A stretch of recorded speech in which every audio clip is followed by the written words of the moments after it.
எல்லோருக்கும் வணக்கம். அடுத்த வாரத்தில் பார்த்தீங்கன்னு வச்சுக்கோங்களேன், பூனை மணி, சாரப்பாம்பு, மாட்டு ரவி அப்படின்ற மாதிரி வரிசையாக பல பிரச்சனைகள் ஸ்டாக் மார்க்கெட்டினுடைய நியூஸுக்கு வருது. அதில் இந்த சாரப்பாம்பு அப்படின்றது எதை குறிக்குதுன்னா அந்த ஆகஸ்ட் 27 தான் குறிக்குது. ஸோ நம்பர் 1, 25,000க்கு மேலே நிஃப்டி இல்லை என்பதனாலே கண்டிப்பாக மார்க்கெட்டில் இப்போதைக்கு பெரிய அளவில் சந்தோஷம் என்பதே இல்லை. அந்த 25,000 தாண்டினால்தான் இன்பம் என்பது கரை புரண்டோடும். ஸோ அதில் மாற்று கருத்தே இல்லை, வேற எதையுமே பார்க்க வேண்டியதில்லை அப்படின்ற மாதிரி ஒரு பானை சோற்றுக்கு ஒரு சோறு பதம் அப்படின்ற மாதிரி நிஃப்டி 25,000க்கு மேலே இல்லை, சந்தோஷம் இல்லை. அதுதான் ஃபர்ஸ்ட் விஷயம். ஸோ ஸ்டாக் மார்க்கெட்டில் சில செக்டர்கள் அப்பப்போ நியூஸ் வரும், அதை வச்சுக்கிட்டு பெருசாக ஏறுவதோ இறங்குவதோ இருக்கும்.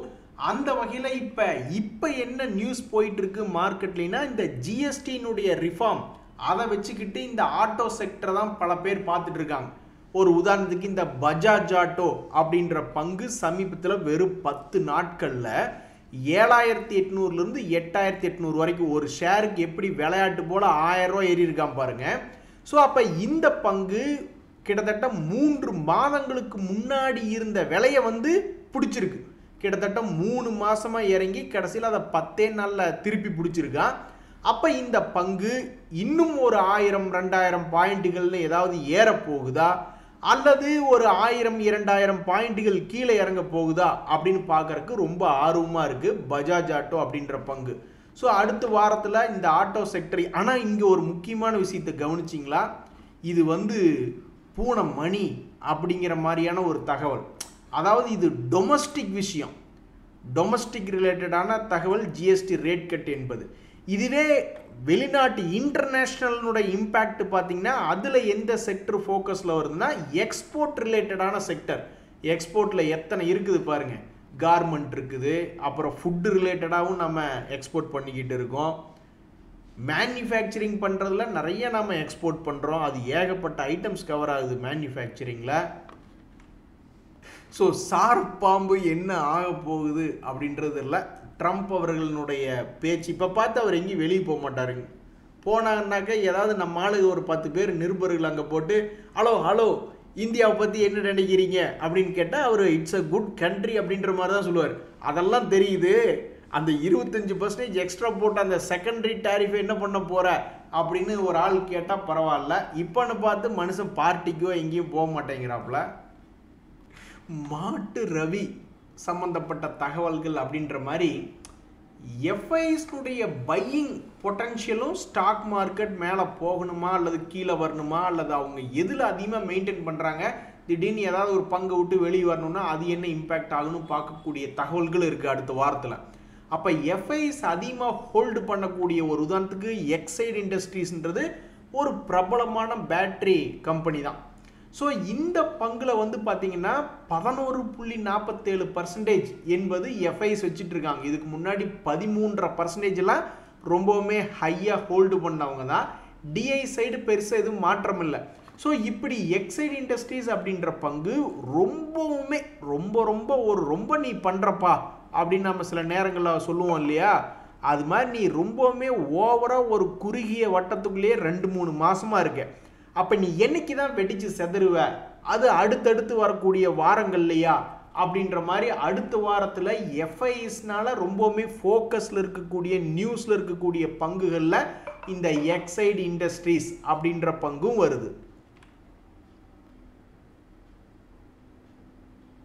அடுத்து இந்த ஏயு ஸ்மால் ஃபினான்ஸ் பேங்க்னு ஒன்று, ஏற்கனவே நீ எங்களை செஞ்சிட்டையா அப்படின்ற மாதிரி ஒரு 7% பக்கம் ரொம்பவும் வேகமாக இறங்கிய பங்கு சமீபத்தில் அப்படின்னு பார்க்கும்போது இந்த ஏயு ஸ்மால் ஃபினான்ஸ் பேங்க் அப்படின்றது ஒன்று.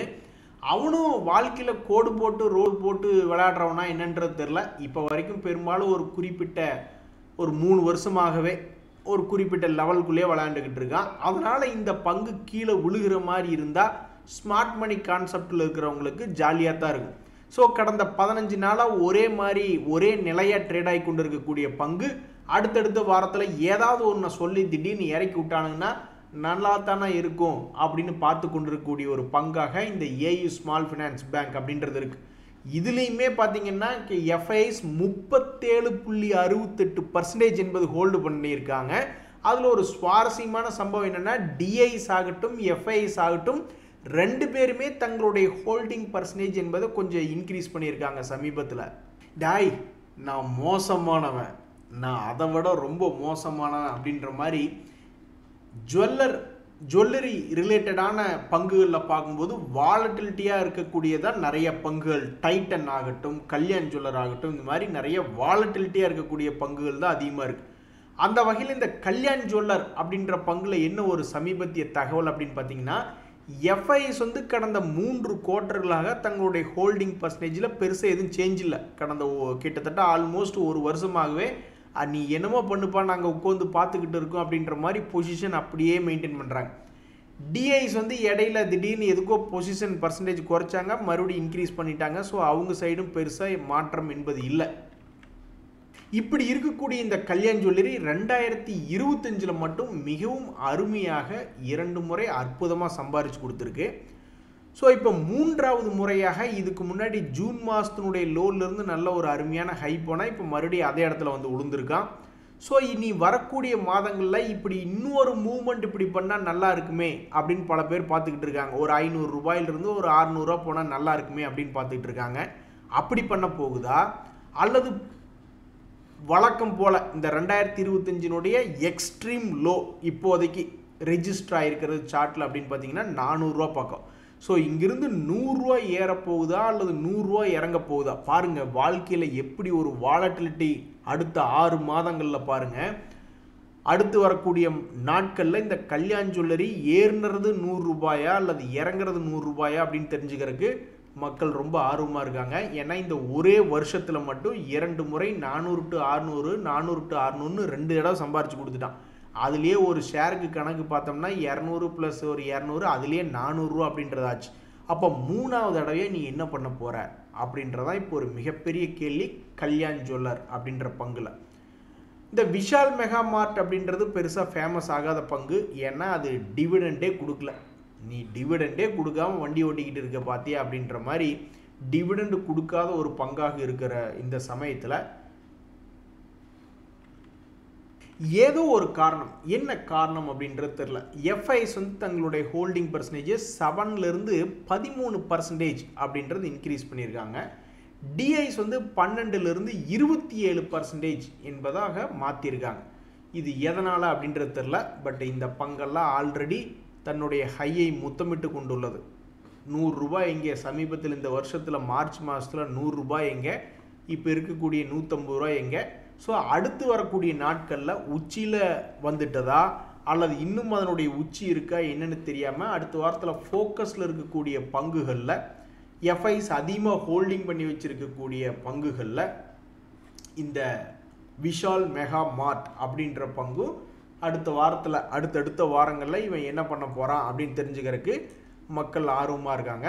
சமீபத்தில் இப்போது 206 கோடி லாபம் அப்படின்னு இந்த பங்கு தன்னுடைய ரிசல்ட்டை வெளியிட்டிருக்கு. இப்போவே 4 பங்குகளுக்கு மேலே எஃப்ஐஎஸ் ஹோல்டிங் 10%க்கு மேலே இருக்கக்கூடிய பங்குகளை பார்த்துருக்கக்கூடிய இந்த வேலையில் இன்னும் ஒரு ஃபேமஸான பங்கு தான் லூபின் அப்படின்ற பங்கு. ஃபேமஸான பங்கு தான் அது. இனி என்ன செய்யும், 1% பக்கம் டிவிடெண்ட் கொடுத்து கொண்டு இருக்கக்கூடிய பங்கு. சமீபத்தில் சேல்ஸ் இன்க்ரீஸ் பண்ணி காமிச்சிருக்கு, ப்ராஃபிட் இன்க்ரீஸ் பண்ணி காமிச்சிருக்கு. ஸோ இந்த பங்கு 52 வீக் லோலிருந்து என்ன செய்ய போகிறது, நீ என்ன வேணாலும் செய்யி ஆனால் மேலே வந்து எங்களுக்கு லாபத்தை கொடு அப்படின்ற மாதிரி தான் இந்த ஸ்டாக்கை வச்சுருக்கிறவங்க யோசிச்சுட்டு இருப்பாங்க. ஸோ இந்த லூபின் அப்படின்ற பங்கு தொடர்ந்து என்ன செய்யும், தன்னுடைய 52 வீக் ஹையை திரும்பி பிடிக்குமா அல்லது புது லோ போகுமா என்பது அடுத்தடுத்து வரக்கூடிய வாரங்களில் ரொம்ப சுவாரஸ்யமாக பார்த்து கொண்டு இருக்கப்படுகிறது. டாய் கூட்டத்தில் பாரிய ஒரு மஞ்சள் சட்டை எஸ்கேப் ஆகிறான் அப்படின்ற மாதிரி ஜேஎஸ்டபிள்யூ எனர்ஜி அப்படின்ற ஒரு பங்கு. இதில் சமீபத்தில் ஒரு சுவாரஸ்யமான தகவல் என்னென்னா, ப்ரொமோட்டர் சைடு ஹோல்டிங்கில் எந்த விதமான மாற்றம் வரல. ஆனால் எஃப்ஐஎஸ் ஷேர் ஹோல்டிங் பேட்டர்ன் பார்க்கும் பொழுது கூட்டத்தில் ஒருத்தர் எஸ்கேப் ஆகிறான் பார் அப்படின்ற மாதிரி இந்த பங்கு முதல்ல வெறும் 5% ஹோல்டு பண்ணிக்கிட்டு இருந்தாங்க. அப்புறம் அவங்களே 15% வரைக்கும்லாம் கொண்டு போனாங்க. இப்போ மறுபடியும் அவங்களுடைய ஹோல்டிங் பர்சன்டேஜ் 12.36 அப்படின்ற மாதிரி இருக்குது எஃப்ஐஎஸ்னுடைய ஹோல்டிங் பர்சன்டேஜ். இப்படி இருக்கக்கூடிய இந்த நிலைமையில் இந்த ஜேஎஸ்டபிள்யூ எனர்ஜி ரொம்ப ஓவராக தான் பண்ணிக்கிட்டு இருக்குது. 4-5 மாதமாகவே ஒரு ரொம்ப ரொம்ப குறுகலான இப்படி இருந்தால் என்னங்க அர்த்தம்? நம்ம ஸ்டாக் மார்க்கெட்டில் பையருக்கும் இன்ட்ரெஸ்ட் இல்லை, செல்லருக்கும் இன்ட்ரெஸ்ட் இல்லை. ஸோ பையர் என்ன யோசிக்கிறான், நல்லா ஒரு லோ ரேட் வந்தால் அப்புறம் பார்த்துக்கலாம் அப்படின்னு இருப்பான் போல். செல்லர் வந்து இந்த லெவலுக்கு நான் எதுக்கு விற்கணும், நட்டத்துக்கு நான் ஏன் விற்கிறோம், இன்னும் கொஞ்சம் மேலே வரட்டும் அப்புறம் நான் விற்று விட்டுக்கிறேன் அப்படின்ற மாதிரி அவங்க பெரிய குரூப்புகள் வந்து பெருசாக அவங்க முடிவெடுக்கக்கூடிய ரேட்டுகள் இல்லை. இப்போ நீங்கள் எங்கே போய் வாங்குறீங்கன்னு தெரியல, பட் நிறைய பேர் போய் சொல்லும் பொழுதே உச்சாணி கொம்பில் தான் ஆப்ரேஷன் உச்சாணி கொம்புன்னு மேலே போய் வாங்கியிருக்காங்க நம்ம தெரிஞ்சுக்கிறோம். ஆனால் இந்த எஃப்ஐஸ் ஆகட்டும் டிஐஸ் ஆகட்டும் ஒரு குறிப்பிட்ட ரேட்டு வரட்டும் அப்படின்னு நியூஸுகளை விட்டுருங்க. நியூஸுகள் இல்லாமல் டெக்னிக்கலாகவோ வேல்யூவேஷன் வைஸோ ஒரு இடத்துல போய் அவங்க எடுக்கணுன்னா பெரும்பாலும் ஒரு சாதகமான ரேட்டு வந்தால் தான் நான் வாங்குவேன் அல்லது சாதகமான ரேட்டு வந்தால் தான் விற்பேன் அப்படின்னு உட்காந்துட்ருக்காங்க.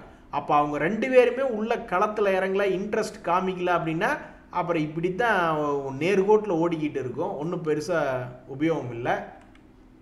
ஸோ இந்த ஜேஎஸ்டபிள்யூ எனர்ஜி வெட்டிச்சு செதறதை நான் பார்க்கணும் அப்படின்ற மாதிரி இந்த ஷேர் வச்சுருக்கிறவங்களாம் பிடிவாதமாக கொண்டுக்கிட்டு இருப்பாங்க. இனி அது என்ன எந்த பக்கம் வெடிச்சு செதற போகுன்றது அதுக்கப்புறம் தான் தெரிய வரும். நண்பர்களே, நீங்கள் என்ன நினைக்கிறீங்க? அடுத்த வாரத்தில் நம்மளுடைய ஷேர் மார்க்கெட் கொடிகட்டி பறக்குமா இல்லை என்ன ஆகும் அப்படின்ற உங்கள் கருத்தை தெரியப்படுத்துங்க. உங்களுடைய ப்ரொஜெக்ஷன் நீங்கள் என்ன நினைக்கிறீங்க அப்படின்றத தெரியப்படுத்துங்க. பொதுவாக இப்போ என்ன நடந்திருக்குது ஸ்டாக் மார்க்கெட்டில் அப்படின்னு பார்த்தீங்கன்னா, அதுலேயும் குறிப்பாக நிஃப்டி 50 இண்டெக்ஸ் அருமையாக 2 கோட்டை போட்டு வச்சுருக்கான். மேலே வந்து 25,600 அப்படின்னு ஒரு ரொம்பவுமே ரெசிஸ்டன்ஸ் லெவல் அப்படின்றது மேலே ஒரு கோட்டை போட்டு வச்சுருக்கான். அதே மாதிரி கீழே பார்க்கும்பொழுது 200 டேஸ் மூவிங் ஆவரேஜ் பக்கத்துலேயே ஒரு 24,400 அப்படின்னு போட்டு வச்சுருக்கான். ஆக மொத்தம் நம்ம கைப்பிள்ளைக்கு ஒரு 1,200 பாயிண்ட்டு தான் மொத்தம் அவனுடைய மூமெண்ட்டே. ஸோ இந்த புல்தடிக்கு பயில்வான் சமீபத்தில் ரொம்ப குறைவான இடத்துக்குள்ளே விழுந்துட்டும் மறுபடியும் மேலே வந்தாலும் ஒரு குறைவான இடத்துக்குள்ளேயுமே தான் ஆடிக்கிட்டு இருக்கு. ஸோ இப்போதைக்கு எல்லாருமே நீ என்ன முடிவு எடுத்துகிட்டு இருப்பாங்கன்னா, நீ கும்பாகிற மாதிரி இருந்தாலும் 24,400க்கு கீழே போ, அதுக்கப்புறம் நாங்கள் பார்த்துக்கோன்னு நிறைய பேர் தைரியமாக கொண்டிருப்பாங்க. அதே மாதிரி ஒரு நல்ல ரேட்டுக்கு நல்ல இப்போ இருக்கிறதுலே கடந்த 3 மாதத்தில் ஒரு நல்ல ரேட் அப்படின்னா அந்த 25,600 வரும்பொழுது எனக்கு ஒரு நல்ல ரேட்டு கிடைச்சா உனக்கு ஒரு கும்பிடு, இந்த ஷேருக்கு ஒரு கும்பிடு அப்படின்னு கும்பிடு ஓடுறதுக்கு பல பேர் உட்காந்துக்கிட்டு இருப்பாங்க. அதுக்கப்புறம் வேறு ஏதாவது இறங்கி கிடக்கக்கூடிய பங்குகள் கிடைக்குமான்னு பார்த்துட்டு இருப்பாங்க. ஸோ இப்போதைக்கு நம்ம ஸ்டாக் மார்க்கெட் மிகவும் ஒரு அற்புதமான லெவலுக்குள்ளே ஒரு குறிப்பிட்ட வெறும் 1,200 பாயிண்ட்டுக்குள்ளே ரொம்ப சேஃப்டியாக கடந்த 4 மாதமாக விளையாண்டுக்கிட்டு இருக்கு. ஏன்னா நம்மளுக்கு என்னமோ அவ்வளோதான் உலகமே அழிஞ்சு போயிருமோ அப்படின்ற மாதிரி தோணுது. ஆனால் கடைசியில் பார்த்தா அவ்வளவு தூரம் இன்னும் இறங்கலை இப்போ வரைக்கும். ஸோ இனி மார்க்கெட்டில் 2 விஷயந்தான். ஒன்று 24,400 கீழே போனால் பார்த்துக்கலாம், இல்லைன்னா 25,600க்கு மேலே வந்தால் பார்த்துக்கலான்னு தான் இப்போ நிறைய பேர் உட்காந்துக்கிட்டு இருக்காங்க. ஸோ நீங்கள் என்ன உங்கள் மனசில் நினச்சிருக்கீங்க அப்படின்றத தெரியப்படுத்துங்க. இந்த சமயத்தில் பர்டிகுலராக சில செக்டர்ஸ் அப்படின்னு பார்த்தோம்னா இந்த யூஎஸ் ஃபெட் இன்ட்ரெஸ்ட் ரேட் பற்றி பேசியிருக்கிறதுனால இந்த பேங்க் செக்டரில் ஒரு உதாரணத்துக்கு இந்த இந்தியன் பேங்க் அப்படின்னு எடுத்து பார்த்தீங்கன்னு வச்சுங்களேன், அது ஆல்ரெடி உச்சத்தில் தான் இருக்கும். சரசரன்னு ஒரு 10 நாளைக்கு முன்னாடி பார்த்தீங்கன்னா 600 ரூபாயிலிருந்து 10% 6 நாளில் ஏறி இருக்கானுங்க. அதாவது ஒரு செகண்டினுடைய வேல்யூ என்ன அப்படின்றது ஒலிம்பிக் போட்டியில் ஓட்டப்பந்தயத்தில் கலந்துக்கிட்டு ஒரு வினாடியில் தோற்று போனவனை கேட்டு பாருங்க, அதனுடைய அருமை தெரியும் அப்படிம்பாங்க. அது மாதிரி ஸ்டாக் மார்க்கெட்டில் 365 நாள் இருக்குன்னு வச்சிங்களேன், அந்த 330 நாள் சும்மா ஒரு பங்கு படுத்து கிடக்கும். அப்புறம் ஒரு 10 நாளில் அல்லது ஒரு 30 நாளில் வந்து டபார்னு என்னைக்காவது ஒரு வேலையை காமிச்சு விட்ருவாங்க. அப்படித்தான் இந்த இந்தியன் பேங்க் வந்து சமீபத்தில் என்ன பண்ணுறதுன்னு தெரியாமல் ஆடிக்கிட்டு இருந்தது. அதுக்கப்புறம் இப்போ மறுபடியும் 600 to 670ன்னு ஒரு 10 நாளில் நகர்ந்து காமிச்சிருக்கு. ஸோ இது போன்ற பங்குகள்லாம் அடுத்தடுத்த வாரங்களில் எப்படி இருக்கும் அப்படின்னு தெரிஞ்சுக்கிறதுக்கு மக்கள் ரொம்ப ஆர்வமாக இருக்காங்க.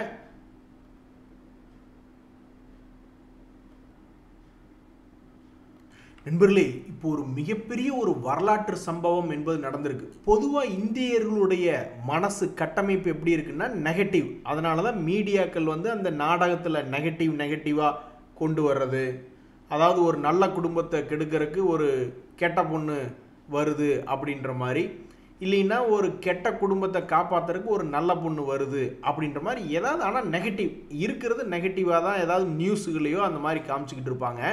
கிரிக்கெட்டில் கூட நம்மளுக்கு நெகட்டிவாகவே தான் அந்த டெண்டுல்கர் அவுட் ஆனால் எந்திரிச்சு போயிட வேண்டியது அப்படின்ற மாதிரி. ஆனால் கடைசி பாலில் கூட ஜெயிக்கலாம் அப்படின்ற அந்த ஒரு டோட்டல் ஒரு ஜென்ரேஷனுடைய மனசையே மாற்றினது வந்து பார்த்திங்கன்னா இந்த எம்எஸ் தோனி காலத்திலிருந்து தான். அப்போ இருந்து தான் இந்தியர்கள்லாம் வந்து ஒரு மாதிரி அதிரடியாக பார்த்துக்கலாயா அப்படின்ற மாதிரி நிறைய விஷயங்கள் வர ஆரம்பிச்சுது. ஸோ அந்த வகையில் இப்போ சமீபத்தில் நடந்த ஏம்ஃபி அப்படின்றவங்களுடைய ஒரு ஈவெண்ட் என்ன நடந்தது அப்படின்னு பார்த்தீங்கன்னா, அந்த ஈவெண்ட்டில் வந்து என்ன பேசுகிறாங்க அப்படின்னா, செபினுடைய சீஃபே சொல்கிறார், அதாவது பார்த்தீங்கன்னா இப்போ நம்மளுடைய மியூச்சுவல் ஃபண்டினுடைய இண்டஸ்ட்ரி வந்து 75 லட்சம் கோடி தாண்டி இருக்கு அப்படின்னு சொல்கிறாங்க. இதை கேட்ட ஒரு நிமிஷம் அப்படியே ஆடி போயிட்டோம். ஸோ எஃப்ஐஎஸ்னுடைய ஹோல்டிங்கை காட்டிலும் நம்மால் மியூச்சுவல் ஃபண்டுகள் வழியாக இப்போ ஸ்டார்டிங் ஸ்டேஜுங்க, இன்னும் உள்ள நம்ம பெனட்ரேஷனே ஆகலை. உலகம் அதாவது பல கிராமங்களில் எல்ஐசியில் எல்லாத்தையும் பாலிசி போட வச்சு தான் எல்ஐசி இன்னைக்கு பல லட்சம் கோடி கம்பெனியாக இருக்குது. அது மாதிரி கிராமத்தில் முதல் கொண்டு எடுத்துகிட்டு போகிறதுக்கு இப்போ ஏம்ஃபி என்ன சொல்கிறாங்க அப்படின்னா, நாங்கள் இந்த டிபார்ட்மெண்ட் ஆஃப் போஸ்ட் ஆஃபீஸோட ஒரு இது ஒப்பந்தம் மாதிரி ஒரு இது அண்டர்ஸ்டாண்டிங் போகிறோம். ஸோ பல லட்சம் போஸ்ட்மேனுகளை கூட ட்ரைனிங் கொடுத்து அதன் மூலியமாக மியூச்சுவல் ஃபண்டினுடைய ரீச்சை பட்டி தொட்டியெல்லாம் எடுத்துகிட்டு போகிறதுக்கெல்லாம் கூட டிஸ்கஷன்ஸ் போயிட்டு இருக்குது. ஸோ இதுக்கு முன்னாடி எஃப்ஐஎஸ் இல்லைன்னா அவ்வளோதான், நம்ம மார்க்கெட் முடிஞ்சுது, அவங்க வந்து நம்ம ஸ்டாக்ல எல்லாம் விற்றுட்டு பணத்தை எடுத்துகிட்டு போயிட்டாங்க, நம்ம என்னங்க பண்ணுவோம் அப்படின்ற மாதிரியெல்லாம் பயமெல்லாம் இப்போ நிறைய இடங்களில் போயிடுச்சு. அதெல்லாம் கூட விடுங்க, இப்போ புதுசாக தொழில் பண்ண வந்திருக்க ஆளுங்க, நியூ ஏஜ் ஸ்டாக்ஸ் எடுத்து பார்த்தீங்கன்னா நம்ம ஸ்டாக் மார்க்கெட்டில் ஒரு உதாரணத்துக்கு ஜொமேட்டோ, அது லாஸ் மேக்கிங் கம்பெனியாக தான் இருந்தது. எல்லாம் சிரித்தாங்க, நீ என்னையா போய் கொண்டே ஒவ்வொரு டெலிவரி பண்ணிக்கிட்டு இருக்கு, இதில் என்னையா வருமானம். இன்றைக்கி அவன்லாம் நிஃப்டி 50 இண்டெக்ஸ்குள்ளேயே வர்ற அளவுக்கு அவனுடைய தகுதி என்பது வளர்ந்துருக்கு. பேடிஎம் அதே மாதிரி தான். ஆனால் பேடிஎம்மில் இதில் ஒரு விஷயம் கவனிச்சிங்களா, நாங்கள் ஒரு கட்டத்தில் லாபத்துக்கு வந்துடுவோம் அப்படின்னு சொல்லி அந்த ஸ்டாக் ப்ரைஸ் கீழே இருக்கும் பொழுது இந்த மாதிரி அதனுடைய மேனேஜ்மெண்ட் வந்து நாங்கள் லாபத்துக்கு வந்துடுவோன்னு சொல்லி லாபத்துக்கு வந்த பங்குகளில் பேடிஎம். ஸோ ஜொமேட்டோ ஒரு வருஷம் என்ன பண்ணியிருக்கான்னு எடுத்து பாருங்கள், ஆல்மோஸ்ட் 50% ரிட்டர்ன் கொடுத்துருக்கான். 200 ரூபாயிலிருந்து இப்போ 318 வந்து ட்ரேட் ஆகிட்டு இருக்கு. இந்த பேடிஎம் அப்படின்ற ஷேரு அவன் ஒரு வருஷத்தில் 138% என்பது ஏறி இருக்கான். ஸோ இந்த வரிசையில் இந்த ஓலா எலக்ட்ரிக் அப்படின்ற பங்கு என்ன செய்ய, முதல்ல நீங்கள் வந்து பேரை மாற்றி இன்னும் நிறைய ப்ராடக்டை வெளியிடுங்க அப்படின்ற மாதிரி நிறைய பேர் நினச்சிக்கிட்டு இருப்பாங்க. ஸோ இந்த ஓலா எலக்ட்ரிக் கடந்த ஒரு வருஷத்தில் பண்ணது என்னென்னா மிகப்பெரிய முட்டை. 62% என்பது லாஸ் மேக்கிங். போட்ட பணத்தில் 1 லட்சம் போட்டிருந்தா அதில் 62,000 ரூபா கும்பா அப்படின்ற ஒரு நிலைமையில் இந்த ஓலா எலக்ட்ரிக் ட்ரேட் ஆகிட்டு இருக்கு. மேற்கூறிய இந்த 2 பங்குகளும் பெரிய அளவில் சம்பாரித்து கொடுக்குறதுக்கு மிக முக்கியமான காரணம் என்னென்னா அவங்களுடைய P&L ரிசல்ட் வந்து ப்ளஸில் வெளியிட்டாங்க. ஸோ இந்த ஓலா எலக்ட்ரிக் அப்படி ஒரு சம்பவம் எதிர்காலத்தில் நடக்குமா இல்லையா அப்படின்றது பொறுத்து. இதில் என்ன பிரச்சனை கவனிச்சிங்களா, இப்போ இந்த ஓலா எலக்ட்ரிக் வந்து முதல்ல வந்து அதிகமாக சேல்ஸ் பண்ணிக்கிட்டு இருந்தாங்க ஈவி, அதில் மார்க்கெட் லீடராக இருந்தாங்க. அதுக்கப்புறம் வந்து பெரிய பெரிய ஜாம்பவான்கள் பஜாஜ் ஆட்டோ அப்படி இப்படின்னு டிவிஎஸ் எல்லாம் பெரிய ஆளு உள்ளே வர வர வர இவங்களுடைய மார்க்கெட் ஷேர் அப்படியே குறைஞ்சிட்டு வருது. ஸோ இவங்களுக்கு முன்னாடி மிகப்பெரிய ஒரு சவால் இருக்குது. என்னைக்கு இவங்களுடைய மேனேஜ்மெண்ட் ப்ராஃபிட்டுக்கு திரும்புவோம் அப்படின்னு சொல்கிறாங்களோ அதை கூர்ந்து கவனிக்க வேண்டிய நிலைமையில் இந்த ஜொமேட்டோவும் பேடிஎம்மும் ஒரு எக்ஸ்பீரியன்ஸை கொடுத்துருக்காங்க. ஒரு நண்பர் சொல்கிறாரு, அட 5 IPO இருக்கு, எவனாவது ஒருத்தனாவது successfully allotted, successfully you are selected அப்படின்னு ஏதாவது ஒரு நியூஸ் வந்திருக்கா? சக்ஸஸ்ஃபுல்லி ரிவோக்குன்னு போட்டு என் மனசை கொண்டுட்டு இருக்கேன். அதில் என்ன சக்ஸஸ் நீ கண்ட? போட்ட பணத்தை நீ லாக்கை ரிலீஸ் பண்ணி விட்ற, அல்லது பணத்தை டெலிட் பண்ணிங்கன்னா திருப்பி தர்ற, ஸ்டாக்கு கிடைக்கல அதனால இந்தாங்க பணத்தை வச்சுக்கன்னு கொடுக்க போகிற. அதில் என்னையே எனக்கு சக்ஸஸ் வருது? சக்ஸஸ்ஃபுல்லி அக்செப்டட், சக்ஸஸ்ஃபுல்லி அலாட்டட் அப்படின்னா அந்த சக்ஸஸ்க்கு ஒரு மரியாதை. இது என்னையே மரியாதை அப்படின்னு பாவம் மனசு நொந்து போய் வந்திருக்காப்புல. ஒரு நண்பர் சொல்கிறாரு, நீங்கள் டெய்லி நியூஸ் வாசிக்கிறீங்க அது ஓகே, பட் நீங்கள் வந்து கிளாஸ் எடுத்தீங்கன்னா எங்களுக்கு யூஸ்ஃபுல்லாக இருக்குமே அப்படின்ற மாதிரி சொல்கிறார். கிளாஸ் இந்த ட்ரைனிங் கொடுக்கறது லேர்னிங் அப்படின்னு பார்த்தீங்கன்னா ஆல்ரெடி மார்க்கெட்டில் எத்தனையோ பேர் இருக்காங்க. இப்போ ஒரு உதாரணத்துக்கு நம்ம தமிழ்நாட்டிலே எத்தனையோ பேர் இருக்காங்க. இப்போ நான் வந்து இப்போ கிளாஸ் எடுக்கிற மாதிரி இல்லை, இத்தனை வருஷமாக ஒவ்வொரு வருஷமாக தள்ளி தான் சொல்லிட்டு வந்திருக்கேன். இப்போ கூட பாருங்கள் 2026 இல்லைன்னா 2027 ஏதாவது எடுக்குமா முடியுமா அப்படின்ற நான் முயற்சி பண்ணி பார்க்குறேன். இங்கே தான் நீங்கள் ஒரு விஷயத்தை கவனிச்சிங்களா, ஒரு மிகப்பெரிய ஒரு ஆள் இந்த ஸ்டாக் மார்க்கெட் பற்றி சொல்லி கொடுக்குறதுல அதில் வந்து இப்போ செபி சமீபத்தில் ஒரு ரெய்டு ஒன்று கண்டக்ட் பண்ணி பார்த்துருக்காங்க. அதில் ஏதாவது விஷயங்கள் இருக்கா அப்படின்னு பார்க்கறக்கு அப்படின்ற மாதிரிலாம் தகவல் படிச்சுக்கிட்டு இருக்கேன். ஸோ இந்த ட்ரைனிங் கொடுக்குறதெல்லாம் ஒரு சின்ன விஷயம் கிடையாது. ட்ரைனிங் கொடுத்து ஒரு வேளை பெரிய ஆள் ஆகிட்டோம்னு வச்சிங்களேன், இப்போ யூடியூப்பில் பெரிய ஆள் ஆகும் அப்படின்ற மாதிரியா நினச்சி வர்றோம், அல்லது படித்ததுக்கப்புறம் பெரிய ஆள் ஆகும் அப்படின்னு நினச்சா நான் துபாய் போனேன், அது மாதிரி டிவிடெண்டு கொடுக்கக்கூடிய பங்குகளை மட்டுமே வாங்கி ஒரு கட்டத்தில் ஒரு மாதம் ஒரு 50-60,000 ரூபா பணம் வந்து டிவிடெண்டுகளை வச்சே வாழ்க்கையை ஓட்டணும் அப்படின்னு நம்ம நினச்சா வருது, ஏதோ ஒரு வகையில் திடீர்னு வந்துடுதுன்னு வச்சிங்களேன். ஸோ அந்த மாதிரி பெருசாகிட்டே போனோம்னா இதில் எதுவுமே நம்மளுக்கு பிரச்சனை இல்லை. ஆனால் இந்த மாதிரி ஏதாவதுல போய் மனம் ஒரு குரங்கு அப்படின்ற மாதிரி ஏதாவது ஒன்றில் போய் மாட்டிக்கிட்டோம்னா அப்புறம் இந்த மாதிரி என்கொயரிஸ் வரும். இதுக்கு இவங்க பதிலடி சொல்லுவாங்க, இல்லை நாங்கள் லேர்னிங்ஸ் சம்மந்தப்பட்டதான் சொல்லிக்கிட்டு இருக்கோம், நாங்கள் அந்த மாதிரி எதுவுமே டிப்ஸோ அல்லது கால்ஸோ நாங்கள் கொடுக்கல அப்படின்னு இவங்க சொன்னாலும் அதுக்குண்டான போக்குவரத்து இப்போ நிறைய பேர் ஏன் போய் ஒரு விஷயங்களில் வந்து திடீர்னு ரோட்டில் போயிட்டுருக்கான், ஒருத்தர் வந்து மூஞ்சிலே குப்புன்னு புகை விட்டுட்டு ரவுடித்தனம் பண்ணுறான்னு வச்சிங்களேன், சில பேர் என்ன பண்ணுறாங்க அமைதியாக கடந்து போயிடுறாங்க. ஏன்னா அதை எப்படி அதை எடுத்துகிட்டு போயிட்டு லீகலாக கொண்டு போயிட்டு முன்ன பின்ன போயிட்டு வந்துக்கிட்டு இருக்குமே அப்படின்ற ஒரு இது. ஸோ அது மாதிரி நிறைய விஷயங்கள் இருக்குது. ஸோ கிளாஸ் எடுக்கிற மாதிரி இருந்தால் 2026 அல்லது 27 சமயங்களில் எடுக்கிற மாதிரி இருந்தால் கண்டிப்பாக நான் தெரியப்படுத்துவேன். நான் எந்த ஒரு விஷயமா இருந்தாலும் ஃப்ராங்காக சொல்லக்கூடிய ஆள் தான். அப்படி ஒரு விஷயம் இருந்தால் சொல்லுவேன். இல்லை இன்னொரு நான் விஷயம் கேட்குறேன், இப்போ நீங்கள் கிளாஸ் எடுத்தால் மட்டும் கிளாஸ் அட்டன் பண்ணால் மட்டும் பெருசாக சம்பாதிச்சிட முடியுமா? சரி, இன்றைக்கி ஞாயிற்றுக்கிழமையாக போச்சு, இன்னொரு நிமிஷம் நான் சேர்த்து பேசுகிறேன், வேறு என்ன வழி இல்லை. இந்த லாங் டேர்மில் இன்வெஸ்ட்மெண்ட் பண்ணுறவங்களுக்கு தான், அதுலேயும் குறிப்பாக இண்டெக்ஸில் இன்வெஸ்ட்மெண்ட் பண்ணுறவங்களுக்கு தான் ஒரு 5 வருஷம் அல்லது ஒரு 10 வருஷம் 15-20 வருஷம் கழித்து பார்க்கும்பொழுது தான் 100க்கு 100 பேர் எல்லாருமே ப்ராஃபிட்டில் இருக்காங்க அப்படின்ற ஒரு 100% சக்ஸஸ்ஃபுல் ரேஷியோ அப்படின்றது ஒன்று இருக்குது. ஸோ அப்போ நீங்கள் ஒரு ETF மூலியோ அல்லது ஒரு மியூச்சுவல் ஃபண்டுகள்லையோ ஏதாவது ஒரு இண்டெக்ஸ் பேஸ்டு இன்வெஸ்ட்மெண்ட் அப்படின்றது SIP மூலியமாக பண்ணிக்கிட்டு வந்துட்டு இருந்தால் அது 100க்கு 100 சக்ஸஸ் தான். ஸோ இதுதான் ஒரு ட்ரைனிங் அல்லது லேர்னிங் அல்லது ஒரு மென்டர்ஷிப்பில் சொல்லக்கூடிய ஒரு விஷயம். சரி, இதை விட குறைச்சி ஷார்ட் டேர்ம்னு போயிட்டோம்னாவே 100%க்கு வின்னிங் ப்ராபபிலிட்டி அப்படின்னு பார்த்தீங்கன்னா இது 30-50% தான் இந்த மாதிரி ஷார்ட் டேர்மில் வந்து ப்ராபபிலிட்டி இருக்குது. இல்லைன்னா உலகத்தில் எல்லோரும் வந்து அப்புறம் ஸ்டாக் மார்க்கெட்டில் கவர்மெண்ட்டே RBI இதுலேயே வந்து கொந்துக்கும்ல. சரி, ஷார்ட் டேர்ம் இன்வெஸ்ட்மெண்ட்டில் இவ்வளவு தான் சக்ஸஸ் ரேஷியோ. நீங்கள் எத்தனையோ நீங்கள் ஒரு பிரேக் அவுட் ஸ்ட்ராட்டஜி எடுங்க அல்லது சப்போர்ட்டில் பை பண்ணிவிட்டு அதுக்கு கீழே ஸ்டாப் லாஸ் போடுற ஸ்ட்ராட்டஜி எதை எடுத்தாலும் அதில் ஒரு 30-50% தான் வின்னிங் ரேஷியோ. ரிஸ்க்கு கம்மி பண்ணிவிட்டு ரிவார்டை இன்க்ரீஸ் பண்ணுறதில் தான் இதில் ஜெயிச்சு வரக்கூடிய பணத்தை வச்சு நம்ம ஜெயிக்கக்கூடிய வழி என்பது ஷார்ட் டேர்மில்.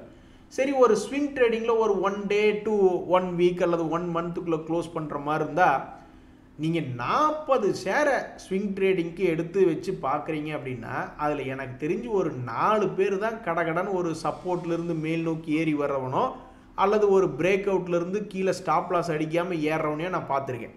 ஸோ அப்போ ஸ்விங் ட்ரேடிங்லேயுமே வந்து உங்களுக்கு சக்ஸஸ் ரேஷியோ அப்படின்றது பார்த்தீங்கன்னா ஒரு 20-30 தான் அப்படின்ற மாதிரி குறைஞ்சி போயிடுது.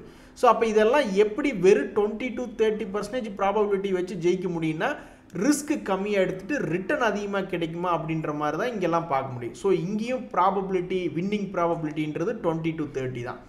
இன்ட்ராடே ட்ரேடிங்கில் வந்து ஈக்குட்டின்னு ஒன்று இருக்குது, ஃபியூச்சர்ஸ் அண்ட் ஆப்ஷன்ஸில் வந்து ஆப்ஷன்ஸ்னு ஒன்று இருக்குது. ஈக்குட்டி பொறுத்த வரைக்கும் பார்த்தீங்கன்னா அது கொஞ்சம் அதிகமாக, ஈக்குட்டியை பொறுத்த வரைக்கும் ஒரு 20-30க்குள்ளே ஏதாவது ஒரு வின்னிங் ப்ராபபிலிட்டி அப்படின்றது கிடைக்கிறதுக்கு மேபி வாய்ப்பு இருக்குது. இதெல்லாம் செபியினுடைய தகவல்கள். இந்த ட்ரேடிங்கை பொறுத்த வரைக்கும் செபியினுடைய லேட்டஸ்ட் அறிக்கைகளை வச்சு சொல்கிறேன். இந்த ஆப்ஷன் ட்ரேடிங்கில் எடுத்து பார்த்துட்டிங்கன்னா 11 பேர் தான் ஜெயிக்கிறதுக்கு வாய்ப்பு என்பது இருக்குது. அப்போ மீதி 89 பேர் அவங்க பணத்தை கொண்டு போய் கொடுக்குற மாதிரி இருக்குது. ஸோ அப்போ இதில் பார்த்தாவே ஒரு மனுஷனுக்கு நல்லா தெரியும் லாங் டேர்மில் தான் அப்போ இன்வெஸ்ட்மெண்ட் பண்ணணும் அப்படின்ட்டு. அப்போ அதில் எப்படி கிளாஸ் எடுத்து எப்படி அப்படின்றதெல்லாம் ரொம்ப பெரிய விஷயம். நன்றி, வணக்கம்.